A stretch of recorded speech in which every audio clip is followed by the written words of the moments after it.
Assalamualaikum warahmatullahi wabarakatuh.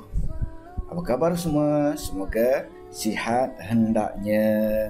Okey, kita sambung semula pelajaran kita dalam tajuk baru, iaitu apa dia? Perkembangan agama Islam melalui ibadah. Okey, sebelum pada ini kita dah belajar perkembangan agama Islam melalui akidah. Apa dia? Kita ulang semula secara ringkas sebelum masuk kepada tajuk baru.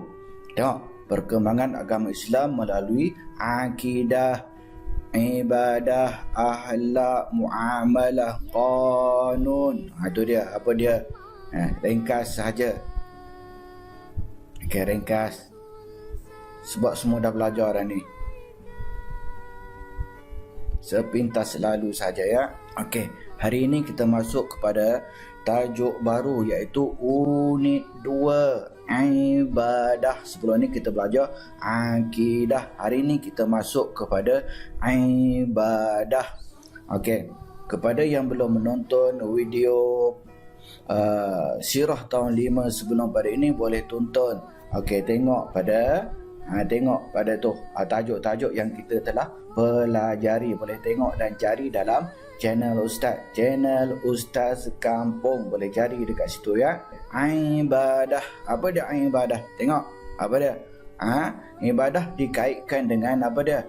Rukun Islam 5 perkara, iaitu solat, apa dia? Puasa, zakat, haji. Itu dia.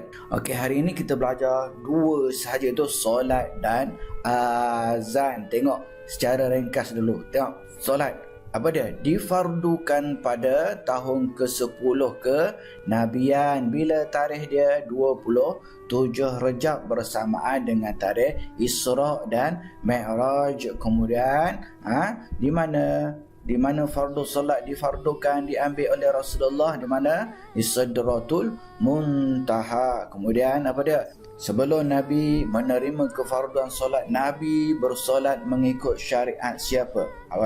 Mengikut syariat Nabi Ibrahim, iaitu 2 kali sehari semalam. Kemudian masuk kepada bilakah azan disyariatkan?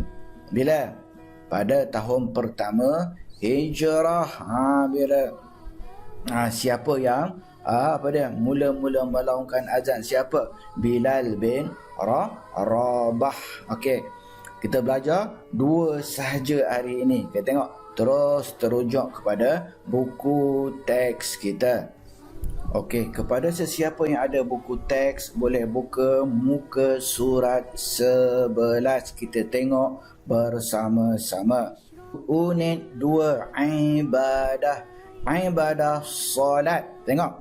Okey, solat merupakan sendi ataupun tiang agama. Okey, ini juga merupakan poin penting. Solat difardukan kepada umat Islam pada tahun ke-10 kenabian. Ini pun poin penting. Okey, tengok seterusnya. Kefarduan solat diasaskan kepada peristiwa Isra dan Mi'raj. Kita dah tahu dah tadi dalam nota kita tadi. Tengok, peristiwa ini berlaku pada 27 Rejab tahun ke-10 kenabian Rasulullah sallallahu alaihi wasallam. Tengok, Rasulullah sallallahu alaihi wasallam dijemput khas menerima kefarduan solat di tempat yang tinggi, iaitu apa?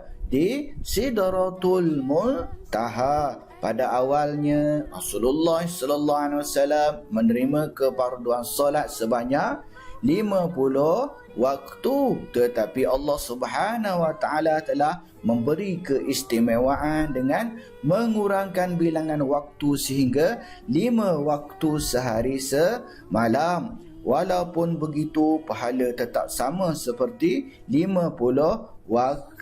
Okey, siapa ingat ni belajar pada tahun 3 bab mukjizat. Okey, dah ada belajar dah bab ni belaka ni. Okey, tengok seterusnya.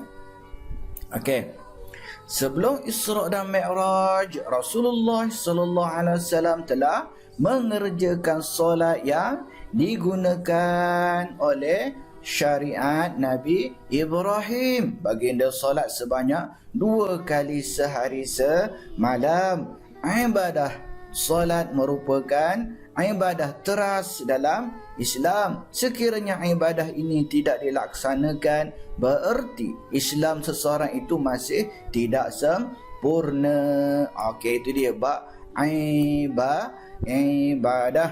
Okey, tengok sini. Apa dia poin penting tadi? Siapa? Okey. Ada kerja sikit. Siapa ada buku teks tu? Okey, tandakan ataupun gariskan ataupun highlightkan. Okey. Pertama, apa dia? Tiang agama solat merupakan sendi ataupun tiang agama, gariskan. Kemudian pada tahun ke-10 kenabian. Kemudian Isra' dan Mi'raj bila?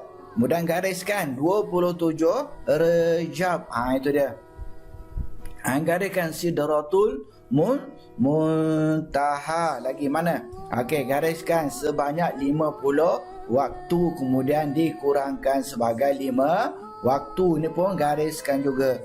Ini solat dimulakan syariat Nabi Ibrahim, gariskan juga. Okey, seterusnya tengok muka surat 12. Okey, semak semua. Azan, tengok. Azan adalah amalan yang disyariatkan setelah Rasulullah sallallahu alaihi wasallam membina masjid pada tahun pertama hijrah. Rasulullah sallallahu alaihi wasallam telah berbincang dengan para sahabat bagaimana cara untuk menentukan waktu solat. Okey, sebelum tu tak ada lagi azan. Tapi Rasulullah telah berbincang dengan para sahabat bagaimana cara untuk kita menentukan masuknya waktu solat. Okey, pelbagai cadangan yang diutarakan kepada baginda seperti menyalakan api, meniup trompet, okey, membunyikan loceng dan melaungkan azan. Okey, Rasulullah sallallahu alaihi wasallam menerima cadangan azan. Tengok. Okey, siapa yang mula? Okey, Abdullah bin Zaid Al-Ansari pada suatu ketika ia berada di antara tidur dengan jaga, datang seseorang mengajarkannya azan. Peristiwa ini juga berlaku kepada Sayyidina Umar. Maka Rasulullah sallallahu alaihi wasallam memerintahkan Abdullah bin Zaid mengajarkan kepada Bilal bin Rabah lafaz azan tersebut. Okey, pada hari pembukaan kota Mekah, Rasulullah sallallahu alaihi wasallam telah memerintahkan Bilal bin Rabah melaungkan azan zuhur di atas Kaabah. Orang Quraisy yang hadir pada masa itu terperanjat.